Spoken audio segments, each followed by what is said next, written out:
atrás do Santíssimo Sacramento. Caminhemos junto com o nosso Senhor.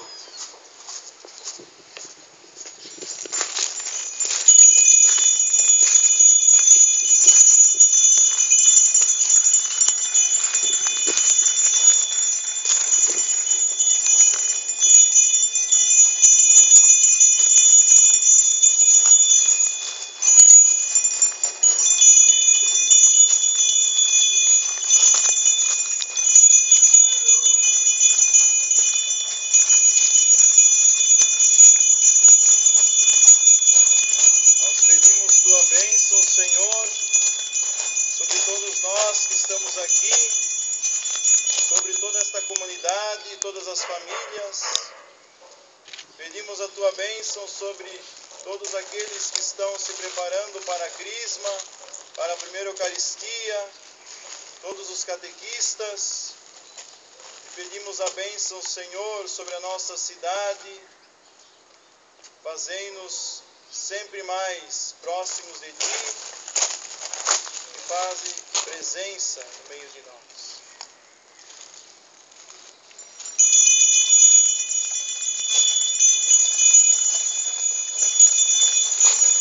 Pai nosso, que estais no céu, santificado seja o vosso nome, venha a nós o vosso reino, seja feita a vossa vontade, assim na terra como no céu.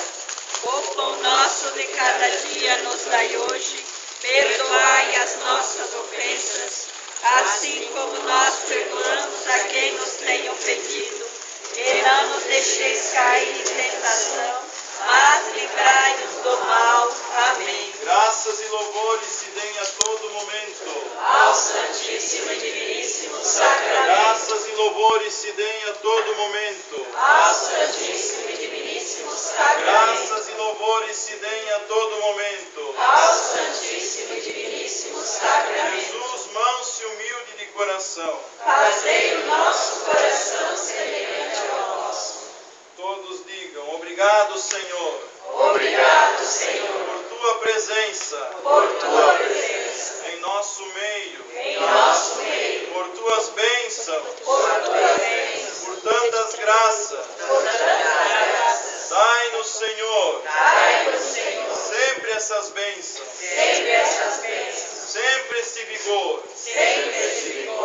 Perdoai-nos, Senhor, dos nossos pecados, das nossas mágoas, do nosso egoísmo, e dai-nos, Senhor,